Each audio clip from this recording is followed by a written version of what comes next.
আপুনি কেতিয়াও এই 5টা বস্তু আনক গিফ্ট নকৰিব, আনক উপহাৰ নিদিব।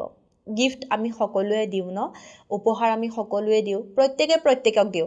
মা দেউতাকে হওক, ভাই ভনীকে হওক, গাৰ্লফ্ৰেণ্ড বয়ফ্ৰেণ্ডকে হওক, বা হাজবেণ্ড ৱাইফকে হওক, বা ফ্ৰেণ্ড চাৰ্কলকে হওক, বা নেইবাৰ্ছকে হওক, বা আমাৰ কাজিনছকে হওক, আমি যাক তাক আমি গিফ্ট দিওঁ, হয়নে?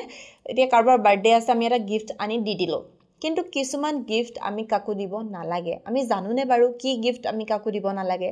যদি নাজানে ভিডিঅ'টো চাব, কাৰণ আমি নজনাকৈ কৰা এই ভুলে আমাৰ ঘৰলৈ, আমাৰ জীৱনলৈ বেয়া দিন আনিব পাৰে। আমি কোনোবা এজন মানুহক সদায় এটা পজিটিভ ইণ্টেনশ্যন লৈ মানুহজনৰ ভাল হওক বুলি মৰমত গিফ্ট দিওঁ, মৰমত উপহাৰ দিওঁ। কিন্তু সেই যে মানুহজনক দিলোঁ, দিয়াৰ ফলত যদি আপোনাৰ জীৱনত বিৰূপ প্ৰভাৱ পৰিছে, তেন্তে আপুনি সেই গিফ্টটো দি নিজৰে ক্ষতি সাধন কৰাৰ নিচিনা হ'ল, হয়নে? গতিকে আপুনি গিফ্ট দিওঁতে এই কথাকেইটা সদায় মনত ৰাখিব, এইকেইটা গিফ্ট কেতিয়াও কাকো নকৰিব। কথাখিনি জানিব বিচাৰিলে ভিডিঅ'টো চাব লাগিব শেষলৈকে। আপুনি যদিহে আপোনাৰ ইউটিউব, ফেচবুক অথবা ইনষ্টা লিগেল আৰু অৰ্গেনিকভাৱে গ্ৰ'থ কৰিব বিচাৰে, আমাৰ লগত যোগাযোগ কৰিব। আপুনি আমাৰ পৰা legal views, legal subscriber, legal followers, এই সকলোখিনি লিগেল আৰু অৰ্গেনিকভাৱে ল'ব পাৰিব। আমাৰ হোৱাটছএপ নম্বৰ 9864808721। আপুনি আমাৰ হোৱাটছএপত মেছেজ কৰিব, আপোনাৰ ক্ৰাইটেৰিয়াখিনি জনাই দিব আৰু আপোনাক আমাৰ তৰফৰ পৰা ফোন কৰা হ'ব। গতিকে কথাখিনি জানিব বিচাৰিলে ভিডিঅ'টো চাব শেষলৈকে। প্ৰথম, আমি কি গিফ্ট কৰিব নালাগে? তাতে হৈছে ক'লা কাপোৰ। ক'লা ৰং বহুতৰে প্ৰিয়, আপোনাৰো প্ৰিয়, মোৰ প্ৰিয়, হয়তো বহু মানুহ আছে প্ৰিয়। আপুনি যাক গিফ্ট কৰিছে তেওঁৰো হয়তো প্ৰিয় হ'ব পাৰে, প্ৰিয় কাৰণে আপুনি ক'লা ৰঙৰ কাপোৰ গিফ্ট কৰি দিলে।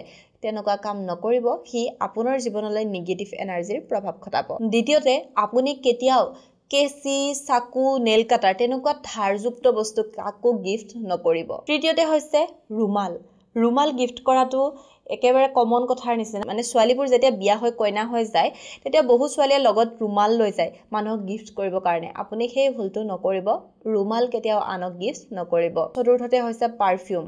পাৰফিউমক আমি সদায় কি বুলি কওঁ? শুক্ৰ বুলি কওঁ। শুক্ৰৰ যিটো এনাৰ্জি, সেই এনাৰ্জিটো আমি পাৰফিউমত পাওঁ বুলি কওঁ। মানে পাৰফিউমটো যেতিয়া আমি লওঁ, পাৰফিউম ইউজ কৰোঁ, তেতিয়া আমাৰ শুক্ৰ খুব বেছি এক্টিভ হৈ যায়। তেনে ক্ষেত্ৰত আপুনি যদি পাৰফিউম অন্য এজন ব্যক্তিলৈ গিফ্ট কৰি দিয়ে, আপোনাৰ শুক্ৰ আপুনি আনক দি দিয়া হয় আৰু সি আপোনাৰ জীৱনৰ পৰা নাম, টকা, পইচা, ধন সকলোবোৰ লৈ যাব পাৰে। আৰু একেবাৰে শেষত হৈছে ছাতি, যিটো আমি কেতিয়াও কাকো গিফ্ট কৰিব নালাগে, নহ'লে আপোনাৰ জীৱনত কেতিয়া কি সমস্যা আহিব আপুনি নিজেই গম নাপাব। যদিহে আপোনাৰ কথাখিনিৰ ওপৰত বিশ্বাস আছে, তেন্তে এইকেইটা বস্তু কেতিয়াও কাকো গিফ্ট নকৰিব।